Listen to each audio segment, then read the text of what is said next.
وطر پڑھنے کا مکمل طریقہ بتا دیں، اور آپ کس طریقے سے وطر پڑھتے ہیں یہ بھی بتا دیں۔ نیز اگر دعائے قنوت یاد نہ ہو تو اس کی جگہ کون سی دعا پڑھیں۔ ربیہ کراچی سے۔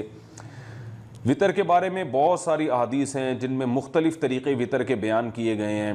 بعض علماء کا موقف یہ ہے کہ ہر طریقے سے وطر ادا ہو سکتی ہے، 3 رکعت بھی، 1 رکعت بھی، 1 سلام کے ساتھ بھی، 2 سلام کے ساتھ بھی۔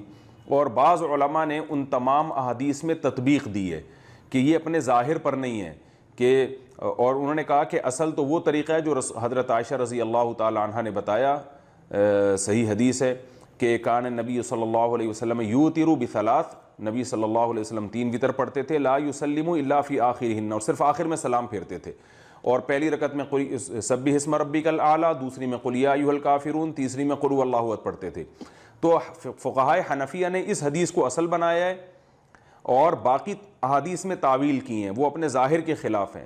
وہ تعویلات کیا کی ہیں، ایک بہت طویل موضوع ہے، اس پر علماء بہت کچھ کہہ چکے ہیں، تو وہ میں کبھی موقع ملا تو انشاءاللہ میں اس کو ڈیٹیل میں ریکارڈ کرواؤں گا۔ جیسے حدیث میں آتا ہے کہ اوتر بواحدۃ، 1 رکعت وطر پڑھو، تو اس کا مطلب جو 1 رکعت وطر پڑھو یہ تو اردو میں ترجمہ ہے نا، اس کا مفہوم بہت سے فقہا کے نزدیک یہ ہے کہ اوتر بواحدۃ، 2 رکعت کو 1 رکعت کے ذریعے طاق بنا دو۔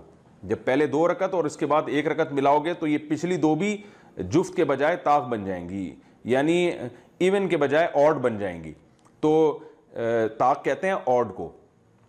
تو یعنی بہت ساری روایتوں میں اس طرح سے تطبیق دی گئی ہے۔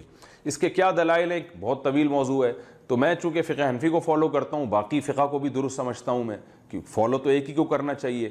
ایک کشتی کا سوار ہو آدمی جو ہے نا، وہ تھالی کا بینگن نہ بنے، کبھی ادھر لڑک رہا ہے کبھی ادھر لڑک رہا ہے، سب کو صحیح سمجھے۔ سارے اہل سنت والجماعت کے مکاتب فکر ہیں، حنفیہ، مالکیہ، شافعیہ، حنابلہ، فالو ایک کو کرنا چاہیے۔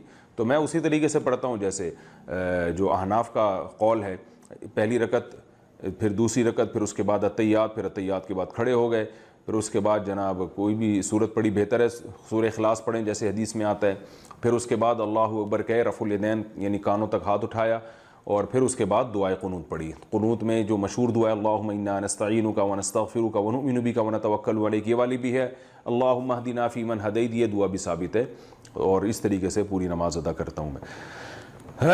اور یہ والا طریقہ جو احناف جس طریقے سے پڑھتے ہیں، اتنی بات خوب سمجھیں، یہ ایسا طریقہ ہے کہ اس طریقے سے وطر پڑھنے پر سب کے نزدیک وطر ادا ہو جائیں گے، اور سب کے نزدیک افضل طریقہ یہی ہے، یہ ذہن میں رکھیں۔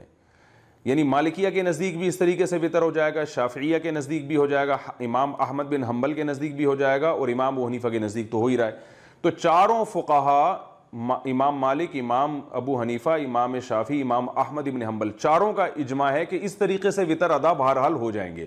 باقی طریقوں میں اختلاف ہے، کسی کے ہاں ہو رہا ہے کسی کے ہاں نہیں ہو رہا، تو اس لیے بھی اس میں اچھا اس پر بھی اجماع ہے کہ اس طریقے سے ہو جائے گا، اور اس پر بھی اجماع ہے کہ سب سے بہتر طریقہ یہی ہے وطر پڑھنے کا۔ تو اس لیے اس لحاظ سے بھی اس کو فوکس کرنا چاہیے اس طریقے کو، کہ اس پر سب کے نزدیک وطر ادا ہو جائیں گے، اور یہ طریقہ صحیح حدیث سے ثابت بھی ہے۔ اور دوسری بات یہ کہ اس پر سب کے نزدیک افضل طریقہ یہی ہے وطر پڑھنے کا، تو یہ بے غبار ہے۔